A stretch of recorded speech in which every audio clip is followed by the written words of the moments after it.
እንደምን አድራችኋል። በዛሬው ቪዲዮ መርካቶ ጅባ ለመግዛት ሄዳለሁ። እሱን አሳያችኋለሁ። ጓደኛዬን አገኛታለሁ። ከዛ ደግሞ ወደ ኮንዶሚኒየም የተወሰኑ እቃዎችን ወስዳለሁ። አሁን ቁርሴን እየበላሁኝ ነው። እንደምታዩት ፍርፍሩን ጨርሼዋለሁኝ። ስለዚህ ቁርሴን ከበላሁኝ በኋላ ቀጥታ እቃዎችን ይዤ ወደ ኮንዶሚኒየም ነው የሚሄደው በቅርቡ ስለምገባ። እዚያ አሁን እንደምትመለከቱት የተወሰኑ የገዛኋቸውን እቃዎች ወደ ቤት እያመጣሁኝ ነው። የዮጋ ምንጣፍ፣ መጥበሻ፣ የተወሰኑ ያሉት እቃዎች ያምርም ለሳሎን ጌጥ ነው። ከዛ የእንጀራ ማቅረቢያ እዚህ ፌስታል ውስጥ ብዙ እቃዎች አሉ። ከዛ ይሄ ደግሞ የሚያምር ካፕ የሻይ ብርጭቆ ነው ወይም የሻይ ሲኒ። ስለዚህ የተወሰኑት ያመጣኋቸው እቃዎች እነኚህ ናቸው። የተወሰኑትን አሳያችኋለሁኝ። ይሄ የሻይ መጠጫ ነው፣ ጓደኛዬ ልጅ ሰጠችኝ በነገራችን ላይ። ከዛ ይሄ የሽንኩርት መፍጫ፣ ከዛ ፕላስቲክ አበባ፣ ከዛ በድጋሚ ይሄ የአበባ ማስቀመጫ አለ። ከዛ ይሄ ደግሞ የቆሎ ማቅረቢያ ነው፣ ሁለት አለው ሌላ አንድ ላይ አለ። ከዛ በድጋሚ ይሄ ለቲማቲም ለሽንኩርት መፍጫ ነው የሚሆነው። ከዛ የስኳር ማቅረቢያ አለ። ከዛ ይሄ ሁለተኛ ነው፣ ቆሎ ማቅረቢያ ኩኪስ። እንደዛ ይሆናል እንግዳ ሲመጣ እኔ ራሴ የምጠቀምበት መሆን ይችላል። ከዛ ይሄኛው መጥበሻ ነው፣ የማይዝ መጥበሻ አለ አይደለ? ሶስቱ ነው። ስለዚህ እዚህ መኖር ስጀምር ከፍቼው እጠቀመዋለሁኝ ማለት ነው። ከዛ እነኚህ ደግሞ ድስቶች ናቸው፣ ሁለት ድስቶች ናቸው። ስለዚህ ከፍቼ ላሳያችሁ እስኪ።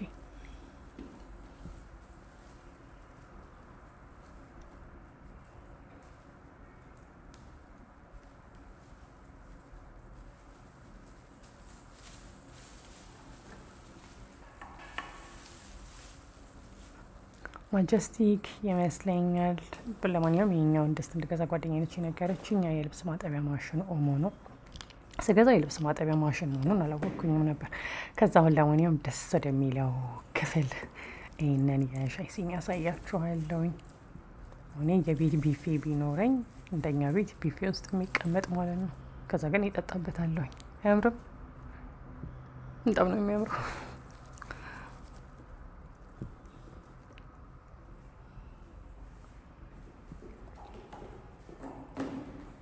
ከዛ ይሄ ደግሞ የእንጀራ ማቅረቢያ ነው።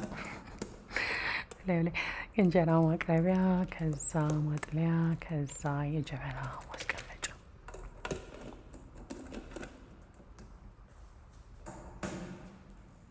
ለጊዜው እቤት ውስጥ ያሉት እቃዎች እነኚህ ናቸው። ስለዚህ ይሄ ሳሎን ነው የሚቀመጠው። ቦታ እየፈለግኩለት ነው። ይህንን ይመስላል ጥግ ላይ። አሁን የተወሰኑትን እቃዎች ወደዚህ ወስዳለሁኝ።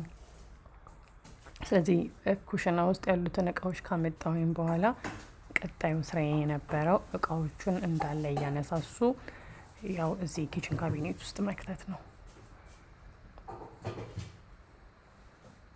ስለዚህ አሁን ዝም ብዬ ነው እየደረደርኩት ያለሁት። ምኑ ጋር ይቀመጥ ገና እንግዲህ ያንን ስወስን ወይም ደግሞ ሳቀው አብረን የምናየው ነገር ነው የሚሆነው።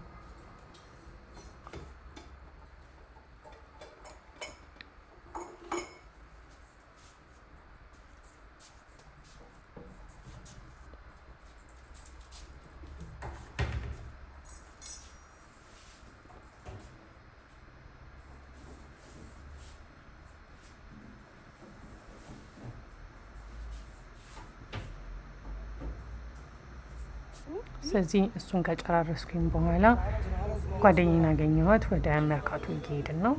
መርካቶ ስገባ አልጋዬን ሮዝ ቀለም ስለማስቀባው አልጋውን ሳስቀባው ፍራሹ ለብቻው አይደለም የሆነው መሬት ላይ።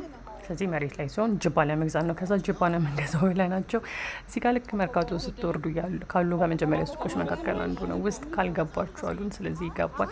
ምንጣፎቻቸው እንዳለ ነው የሚያማምሩት። ስለዚህ እንደማንገዛ ነግረናቸዋል። ነገር ግን ችግር የለውም ሌላ ቀን ስትመጡ ትገዛላችሁ አሉ። ምንም የጠየቅናቸውን ነገር በሙሉ ዝርግት አድርገው ሲያሳዩን ነበር። ግን ምንጣፍ እንደዚህ በጣም ነው ደስ የሚለው። በቃ ይሁት እንዴት እንደሚያምር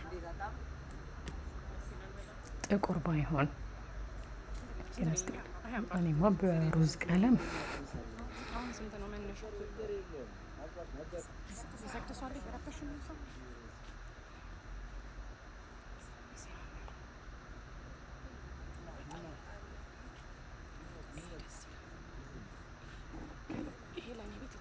ይሁን ጥቁር ካየነው ትንሽ ለየት ይላል፣ ያምራል ብዬ ገምታለሁ። ቢያንስን ያምሮኛል።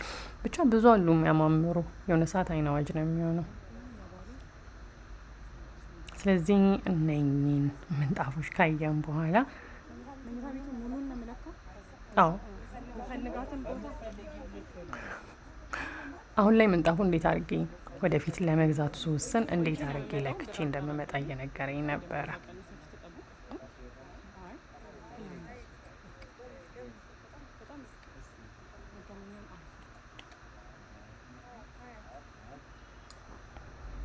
ከዛ ወጣን። አሁን እነኚህ ሰዎች የያዙት ምንጣፍ እጅባ ይታያቸዋል። እሱን ነው መግዛት የፈለግኩት፣ ፍራይስ ስር የሚቀመጠው።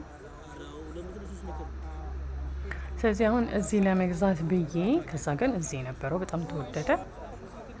ስለዚህ ይህንን ጅባ ከሌላ ቦታ ነው የገዛሁት። ይሄ 5200 ይሄ 100 እሺ፣ ዘርጋው እንዴ ላስቸግርም። ፋብሪካ ከከፈተንማ እንዳፊ ያርግልን።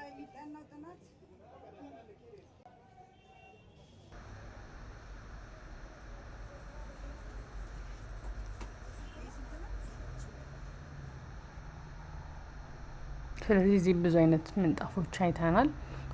ያው እኔ የምፈልገው ሮዝ ቀለም ያለው አይደለም። ስለዚህ እሱን የገዛ ነው። ከዛ እቃችንን አስቀምጠን ብርድ ልብስ ለማየት ሄደን ብርድ ልብስ የተወሰነ ካየን በኋላ ኮንፈርት ለምፈልገውን አላገኘም። ከዛ ወደ መሳይ ሄድን።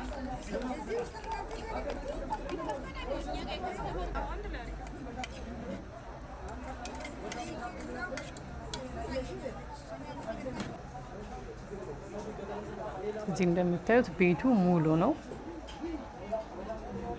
ስለዚህ ፓስታ በአትክልትና በየአይነት ነበረ።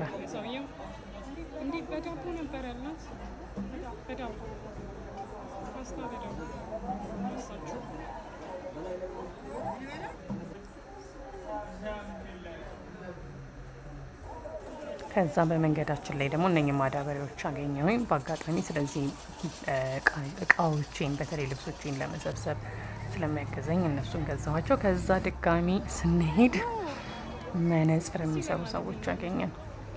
መነጽሬ ስለተሰበረ ከዛ መነጽር ምናልባት ማሰራት ከፈለጋችሁ ልደት ኬክ ቤት ፊት ለፊት ነው ያሉት። ስለዚህ ያው እዚህ ጋር አሁን መነጽሩን እየሰሩልኝ ነው። መጀመሪያ አሁን እየመታው ነው። ከዚያ ያነሳልኝ። እዛ ጋር ደግሞ ዋናው የመነጽሩን አካል ላይ እሱን ይሞርዱታል። ስለዚህ ሙሉ በሙሉ አሁን መነጽሩን አድርጌዋለሁኝ። ሙሉ በሙሉ ገብቶ ቀጣይልም ግን ያው ሲገባ ይቆያል። ስለዚህ መጠቀም ይቻላል። መነጽር ቤት አይሰራም ስላሉኝ፣ ስለዚህ እነሱ መነጽሩን ሰርተውልኛል። ምናልባት የማይሰራ መነጽር ካላችሁ ልደት ኬክ ቤት ፊት ለፊት አሉ፣ እዛ ጋር ማሰራት ትችላላችሁ።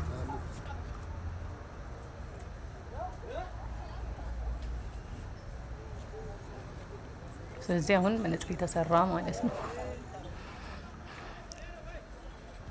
ከዛ አሁን የገዛሁት ምንጣፊያውና ሲዘረጋ ቤት ኮንዶሚኒየም ታዩታላችሁ። ከዛ ማታ ራት ሊትል ቻይና ጓደኛዬን አገኘኋት። ከዛ ቶፉ የሚበላ ነው በሩዝ።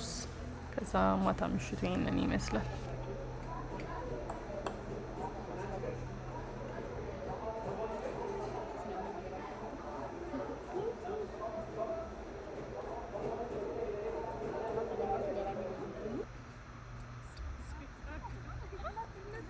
ቪዲዮ እንደወደዳችሁ ተስፋ አደርጋለሁ። ሰላም ቆዩ።